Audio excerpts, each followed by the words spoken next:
Hello my friends. मेरा नाम मोहम्मद नवीद है और मैं आपको आज इस लेक्चर में एमएस एक्सेल के अंदर डी गेट का फार्मूला समझाऊंगा। और उसके बाद इस लेक्चर के बाद हम लोग जो डी गेट के यानी कि डी मिनिमम है, डी मैक्सिमम है, डी काउंटा है, डेफिनेटली हम सारे पढ़ेंगे। मगर आज का लेक्चर सिर्फ उसे हम पढ़ेंगे डी गेट। तो चलें पढ़ लेते हैं। सबसे पहले हमें क्या करना है, एक डेटाबेस हमारे पास होना चाहिए। तो हमारे पास डेटा है, ज़रा इसको देख लेते हैं, ज़रा सा जूम और कर लें ताकि आपको नज़र आ जाए। देखिए डेटा क्या है हमारे पास कि एक आईडी लिखी हुई है, उसके बाद नेम्स लिखे हुए हैं, उसके बाद कोर्सेज लिखे हुए हैं, और उसके बाद हमारे पास यहाँ आईडी लिखी हुई है और नेम्स और कोर्सेज लिखेंगे। आप में से कोई लोग वो कहेंगे सर हमारे सर के ऊपर से गया। देख कोई मसला नहीं, मैं आपको समझाता हूँ। देखिए क्या है, अगर मिसाल लेते हैं कि अगर मैं एक जगह पे काम करता हूँ, फॉर एग्जांपल मैं रिसेप्शनिस्ट हूँ, सही है, कोई मैं भी एक बात करूँ, मेरी बात करता हूँ, मैं रिसेप्शनिस्ट हूँ। अब जहाँ मैं काम करता हूँ वहाँ पे 10,000 बच्चे पढ़ते हैं। अब 10,000 बच्चे, इनमें से कोई नए भी आते हैं, कोई पुराने भी चले जाते हैं। अब क्या होता है कि पेरेंट्स मेरे पास आते हैं, वो कहते हैं कि सर ये बताएं कि ये मेरा ये बच्चे का आईडी है। ये कार्ड दिखाते हैं, बोलते हैं बताओ इसका कोर्स कौन सा है, इसकी टाइमिंग क्या है, इसका टीचर कौन है, सब बताओ, डेट ऑफ ज्वाइनिंग क्या है, सब बताओ। अब 1,000 बच्चा या अगर 10,000 बच्चा है मेरे वहाँ पढ़ता है, डेफिनेटली तो एक दिमाग में याद कितना रखेगा, एग्जैक्टली तो याद नहीं होगा। तो उसके लिए मुझे क्या करना पड़ेगा, फार्मूला इस्तेमाल करने पड़ेंगे। अब आप में से कोई लोग होंगे वो कहेंगे सर हमने तो वी लुकअप भी पढ़ लिया, हमने तो एच लुकअप भी कर लिया और हमने लुकअप भी पढ़ लिया। जी हाँ, डेफिनेटली ये सारे काम यही करते हैं, मगर डी गेट का भी यही काम है। डी गेट का भी यही काम है कि अगर आपके पास कोई डेटा है और जैसे ही आप यहाँ पे आईडी नंबर लिखेंगे, डेफिनेटली आपको वो डेटा उठा कर दे देगा। तो डेफिनेटली आपकी मर्ज़ी है कि आप कौन सा इस्तेमाल करते हैं। अगर आपको डी गेट इस्तेमाल करना है तो डी गेट इस्तेमाल करें, अगर आपको लुकअप इस्तेमाल करना है या वी लुकअप इस्तेमाल करना है या एच लुकअप इस्तेमाल करना है तो आप वो भी आप कर सकते हैं। मैंने सब बढ़ा दिया, सही है। तो अब क्या करते हैं, सबसे पहले हम यहाँ पे आते हैं। हमने डेफिनेट आईडी हमने लिख लिया, डेफिनेट आईडी लिखा है क्योंकि हमें याद रहे कि आईडी है, और उसके बाद हम यहाँ पे आईडी यहाँ टाइप करेंगे, सही है। तो अब हम क्या करते हैं, यहाँ पे आते हैं नेम्स के आगे, क्योंकि ये हम जब भी आईडी लिखेंगे तो नेम्स और कोर्सों में उठा कर दे देगा, सही है। आपको पता है कि जब भी कोई फार्मूला स्टार्ट करते हैं तो हम क्या इस्तेमाल करते हैं, इजिकल्स टू इस्तेमाल करते हैं। तो चलें इस्तेमाल करते हैं इजिकल्स टू। उसके बाद हमें फार्मूले या फंक्शन का नाम बताना होता है। तो हम यहाँ कहते हैं डी गेट, डेफिनेट लिखा हमने। अब जिस हम डी गेट लिखा, हमें ये इंस्ट्रक्शन दे रहे हैं कि हमें क्या क्या चाहिए।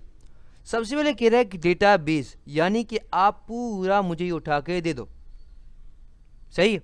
कोमा लगाएंगे पहली कंडीशन।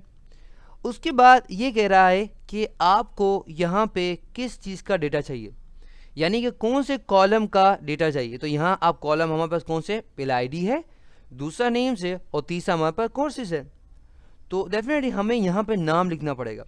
तो नाम लिखने की जगह हम यहाँ पे क्लिक कर देते हैं ताकि ये नाम डेफिनेट लिखा हुआ आ जाए। तो आप यहाँ नाम लिखना चाहे लिख भी सकते हैं, सही ना, बात तो एक ही है। उसके बाद हमें कोमा लगाना है, और कोमा लगाने के बाद ये पूछ रहा है कि भाई आपने बता दिया कि पूरा डेटाबेस आपको चाहिए, कि नाम का डेफिनेटली ये इस कॉलम का डेटा चाहिए, नेम्स का, मगर ये तो बताओ कि कहाँ से आप मुझसे पूछोगे। तो मैंने कहा कि भाई ये जो है ना, ये आईडी और ये, उससे मैंने सेलेक्ट कर लिया दोनों को, क्योंकि आईडी डेफिनेटली आईडी का डेफिनेट आईडी लिख दिया। और उसके बाद हम यहाँ पे आईडी यानी 101 लिखेंगे, यहाँ पे 102 डेफिनेट यहाँ लिखेंगे, 103 यहाँ पे लिखेंगे, सही ना। उसके बाद हमें क्या करना है, इंटर कर देना है।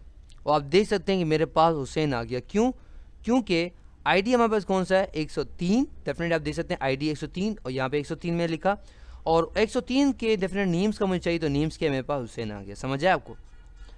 अब यही चीज़ करते हुए डेफिनेटली, यही तरीका आजमाते हुए डेफिनेटली हम लोग कोर्सेज का मालूम करेंगे, इजिकल्स लगाएंगे। उसके बाद हम डी गेट डेफिनेटली, उसके बाद हमें वही वापस से पूरा डेटाबेस देना है, कोमा लगाएंगे। और उसके बाद हम हमें कौन से कॉलम का चाहिए, अब हमें ना आईडी का चाहिए, क्यों आईडी तो हम मांग रहे हैं, डेफिनेट आईडी हम देंगे। नेम्स का डेफिनेट हमने पहले ले लिया है, और हमें कोर्सेज का चाहिए। तो हम चाहे तो यहाँ पे क्लिक भी कर सकते हैं, चाहे तो यहाँ पे क्लिक कर सकते हैं, या तो चाहे यहाँ पे खुद लिख सकते हैं, यानी कि कोटेशन मार्क्स में लिख सकते हैं कोर्सेज। मगर मैं कहता हूँ कहाँ हम लिखेंगे, तो मैं क्या कहता हूँ यहाँ पे इस पर क्लिक कर देता हूँ।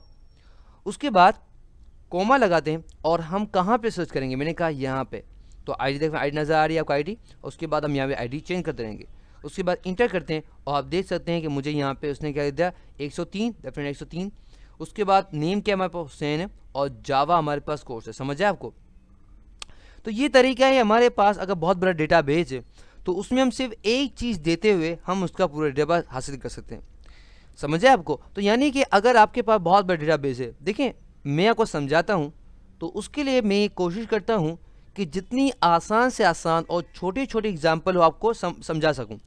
मगर जब हम बात करते हैं रियल लाइफ एग्जाम्पल की, तो अगर आप कोई इंस्टीट्यूट, छोटा मोटा इंस्टीट्यूट चला रहे हैं, तो डेफिनेटली आपके पास 2 कॉलम तो नहीं होंगे।